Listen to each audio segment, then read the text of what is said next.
नीचे वही कहानी हिंदी में एकदम प्राकृतिक और भावनात्मक भाषा में दी गई है, जैसे कोई सच्चा इंसान अपनी कहानी सुना रहा हो। यह आवाज में पढ़ने के लिए भी एकदम उपयुक्त है। कहानी आखिरी बेंच वाला।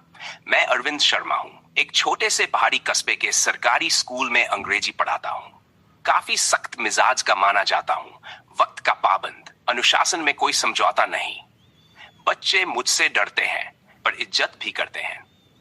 मेरी कक्षा में एक लड़का था, रवि। हमेशा आखिरी बेंच पर बैठता, किताबें नहीं लाता, होमवर्क अधूरा और अक्सर लेट आता।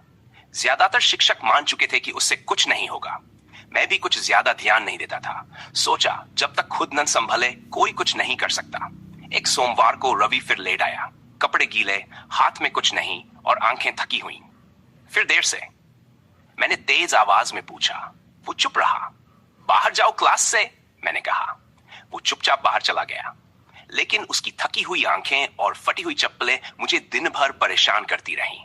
शाम को मैंने स्कूल रिकॉर्ड से उसका पता निकाला और घर जाने का मन बना लिया।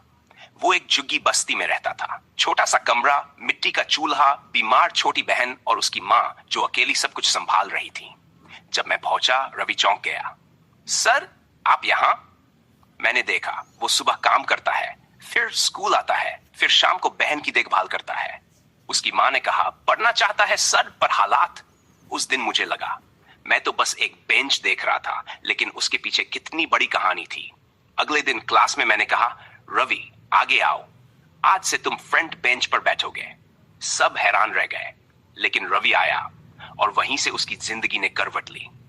मैंने उसे खुद पढ़ाना शुरू किया, पुरानी किताबें दी, समझाया और सबसे बड़ी बात, उस पर भरोसा किया। धीरे धीरे रवि बदल गया। अब वो होमवर्क करता, सवाल पूछता, दूसरों की मदद करता। वर्ष के अंत में वही रवि क्लास का टॉपर बना। जब वार्षिक समारोह में उसका नाम पुकारा गया तो उसने मंच पर माइक लेकर कहा, लोग टॉपर्स की बात करते हैं, लेकिन मैं उस एक शिक्षक को धन्यवाद देना चाहता हूं जिसने मुझ पर यकीन किया जब सबने मुझे छोड़ दिया था। मुझे उस दिन पहली बार रोना आ गया, लेकिन वो खुशी के आंसू थे। कुछ साल बाद मैं रिटायर हो चुका था। बाल सफेद, चश्मा मोटा, चाल धीमी। स्कूल की आखिरी दीवार छू ही रहा था कि एक गाड़ी सामने रुकी। सर, आवाज आई। मैंने देखा रवि, अब एक सुसज्जित अफसर की तरह सूट में। सर, आपको कहीं ले चलना है? मैं साथ चला। थोड़ी दूर एक नई बिल्डिंग के सामने गाड़ी रुकी। उस पर लिखा था, शर्मा फाउंडेशन स्कूल, वंचित बच्चों के लिए। मैं हैरान रह गया।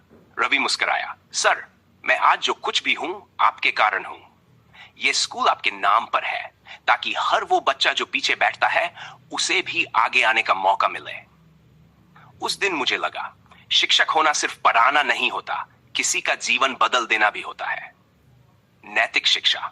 एक सच्चा शिक्षक सिर्फ किताबें नहीं पढ़ाता, वह आत्मविश्वास देता है, भरोसा करता है और अंधेरे में रोशनी बनता है।